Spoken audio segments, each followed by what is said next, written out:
আর এবার আপনাদের দেখাবো সাংবাদিক বৈঠকে বিজেপি নেতা ও প্রাক্তন টেনিস খেলোয়াড় লিয়েন্ডার পেজ। তিনি বলছেন, প্রধানমন্ত্রীকে আমি কথা দিয়েছি বাংলাকে বৃদ্ধাশ্রম করব না, পশ্চিমবঙ্গের ছেলেমেয়ের ব্রেন ড্রেন হতে দেব না, ক্রীড়া শিক্ষা নিয়ে পরিকল্পনা আছে। অসম থেকে দিল্লি ফিরে প্রধানমন্ত্রী আমার সমস্ত কথা শুনেছেন এবং আমি এই কঠিন লড়াই যুবদের জন্য, ক্রীড়ার জন্য লড়তে রাজি, এমনটাই বলেছেন লিয়েন্ডার পেজ।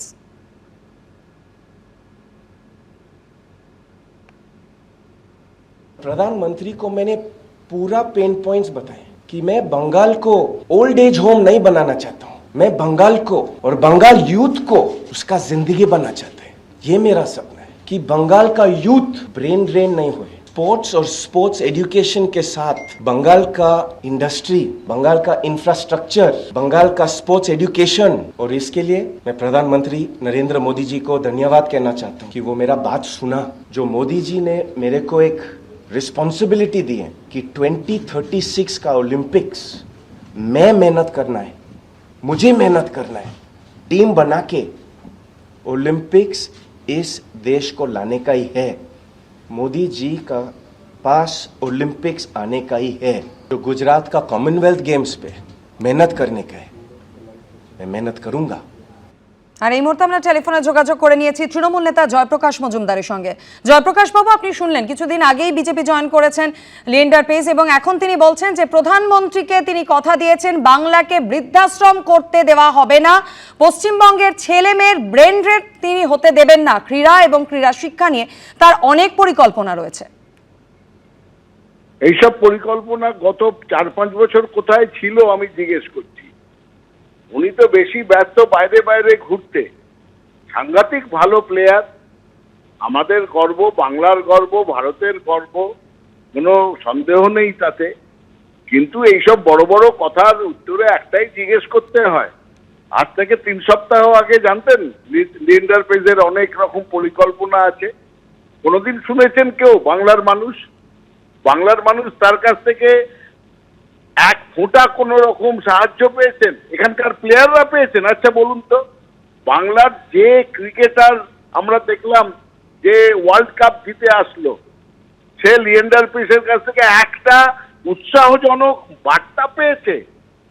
আমাদের এখানকার যে প্লেয়ার গুলো তৈরি হচ্ছে তাদের জন্য লিয়েন্ডার পেস একটা কুটো নেড়ে দুটো করেছেন?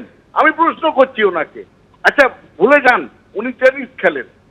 বাংলার টেনিসের জন্য কিছুদিন আগে বেঙ্গল টেনিস অ্যাসোসিয়েশন বিটিএ তাকে সভাপতি নিয়োগ করলেন। তারপরে উনি বাংলার টেনিসের জন্য কিছু করেছেন? আমি জানতে চাইছি। এত বড় বড় কথা বলছেন আমি প্রধানমন্ত্রীকে কথা দিয়েছি, কি করেছেন? কোনো কিচ্ছু করেননি বাংলার জন্য, বাংলার খেলাধুলোর জন্য, ভারতবর্ষের জন্য, ভারতবর্ষের খেলাধুলোর জন্য। আজকে বলছেন বেকার থাকতে দেবো না, এখানে ব্রেন ড্রেন হতে দেবো না। ব্রেন ড্রেনের সব থেকে বড় লোক হচ্ছেন লিয়েন্ডার পেজ। তার ব্যাংক অ্যাকাউন্ট কি কলকাতায় না বোম্বেতে? আমি জিজ্ঞেস করছি। বিধানসভা ভোটের মুখে ইডির নজরে তৃণমূলের 3 প্রার্থী। আর্থিক প্রতারণা মামলায় মেয়র পরিষদ এবং রাসবিহারী তৃণমূল প্রার্থী দেবাশিস কুমারকে শুক্রবার ফের জিজ্ঞাসাবাদ করা হলো। পুরসভায় নিয়োগ দুর্নীতির মামলায় তলব করা হয়েছে 2 বিদায়ী মন্ত্রী এবং তৃণমূলের প্রার্থী সুজিত বসু এবং রথিন ঘোষকে। বিধানসভা ভোটের মুখে ইডির স্ক্যানারে তৃণমূলের 3 হেভিওয়েট দেবাশিস কুমার, সুজিত বসু এবং রথিন ঘোষ, 3 জনই বিদায়ী বিধায়ক। আবার এবারের বিধানসভা ভোটের প্রার্থীও। একটি আর্থিক প্রতারণা মামলায় মেয়র পরিষদ রাসবিহারী তৃণমূল প্রার্থী দেবাশিস কুমারকে শুক্রবার ইডি ফের জিজ্ঞাসাবাদ করল। পাশাপাশি পুরসভায় নিয়োগ দুর্নীতির মামলায় বিধাননগরের তৃণমূল প্রার্থী সুজিত বসু ও মধ্যমগ্রামের তৃণমূল প্রার্থী ও বিদায়ী খাদ্যমন্ত্রী রথিন ঘোষকে তলব করল এনফোর্সমেন্ট ডিরেক্টরেট। সূত্রের খবর, আর্থিক প্রতারণার মামলায় সম্প্রতি অমিত গঙ্গোপাধ্যায় নামে এক ব্যবসায়ীর ঠিকানায় অভিযান চালানো হয়। অভিযোগ, কলকাতার একাধিক বিতর্কিত জমির নথি পুরসভা থেকে তৈরি করাতেন এই ব্যবসায়ী। সেই বিতর্কিত জমি বিক্রি করে কোটি কোটি টাকা হাতিয়েছিলেন তিনি। সেই মামলাতেই জিজ্ঞাসাবাদের জন্য দেবাশিস কুমারকে তলব করে ইডি।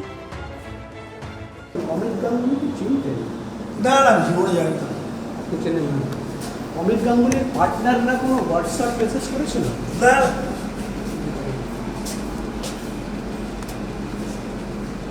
কোনো কাজ করিয়ে দিয়েছিলেন বা এরকম কিছু? না। অন্যদিকে পুরনিয়োগ দুর্নীতি মামলায় বিধাননগরের তৃণমূল প্রার্থী সুজিত বসুকে তলব করেছে ইডি। পুরসভা নিয়োগ দুর্নীতি মামলায় সিবিআই যে চার্জশিট দিয়েছিল তার 11 নম্বর পাতায় দাবি করা হয় বেআইনিভাবে সবচেয়ে বেশি চাকরি দেওয়া হয়েছে দক্ষিণ দমদম পুরসভায়। 2014 সালের পর সেখানে 329 জনের নিয়োগ হয়েছে টাকার বিনিময়ে। কেন্দ্রীয় এজেন্সি দাবি করে করোনাকালে তৃণমূল পরিচালিত দক্ষিণ দমদম পুরসভায় এভাবেই একসঙ্গে চাকরি হয়েছিল 29 জনের। এই পুরসভার ভাইস চেয়ারম্যান ছিলেন সুজিত বসু। এর আগে 10ই অক্টোবর লেকটাউনে দমকল মন্ত্রী সুজিত বসুর রেস্তোরাঁ, তার সল্টলেকের অফিস, গোলাঘাটায় দমকল মন্ত্রীর ছেলে সমুদ্র বসু রেস্তোরাঁ, লাউঞ্জ বারে তল্লাশি চালায় ইডি।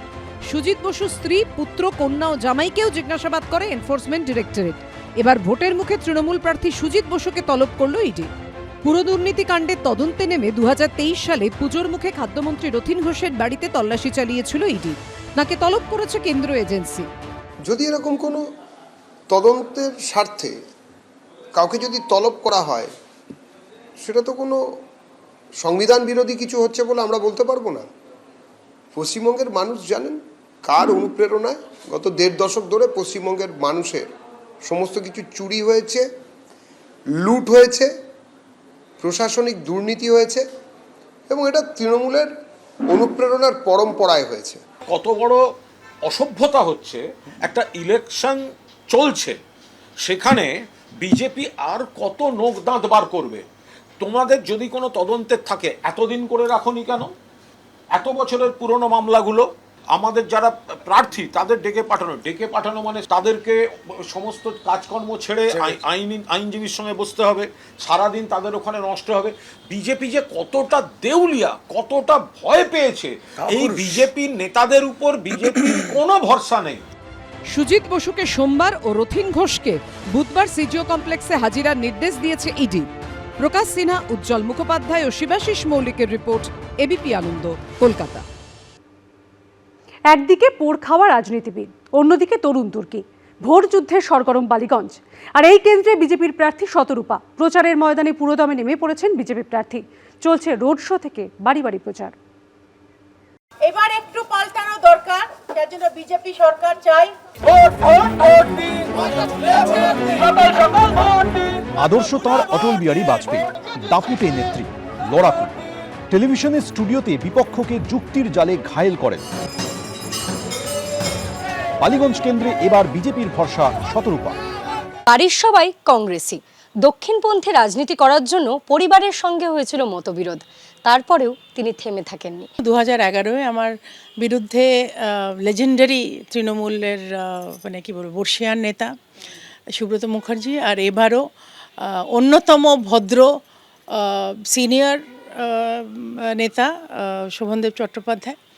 সেজন্য লড়াই কোনো মতেই আন্ডার এস্টিমেট করা যায় না, এবং টক্কর তো হবে। কংগ্রেসি পরিবার, মেয়ে হাত ছেড়ে বিজেপি শিবিরে। 1986-তে বিজেপির সদস্য পদ গ্রহণ করেন। 2009 থেকে সক্রিয় রাজনীতিতে, বর্তমানে বিজেপির জাতীয় কমিটির সদস্য। আমার অ্যাকচুয়াল ইন্সপিরেশন হচ্ছেন অটল বিহারী বাজপেয়ী জি। ওনাকে দেখে আমার মনে হয়েছিল দেশের যদি সেবা করতে হয় এইটাই, this is the process. Vote ময়দানে আনকোরা নন শতরূপা। 2011-তে এই বালিগঞ্জেই ভোটে লড়েছিলেন। সেবার ওই কেন্দ্র থেকে জয়ী হয়েছিলেন সুব্রত মুখোপাধ্যায়, দ্বিতীয় হয়েছিলেন ফুয়াদ হালিম। 5000-এর কিছু বেশি ভোট পেয়ে তৃতীয় হয়েছিলেন বিজেপি শতরূপা। 15 বছর পর লড়াইটা প্রথম হওয়ার। চেনা মাঠ হলেও শক্ত প্রতিপক্ষ। বালিগঞ্জে শতরূপার বিপক্ষে তৃণমূলের প্রার্থী শোভনদেব চট্টোপাধ্যায়। সিপিএম এই কেন্দ্রে প্রার্থী করেছে যাদবপুর বিশ্ববিদ্যালয়ের গবেষক আফরিন বেগমকে।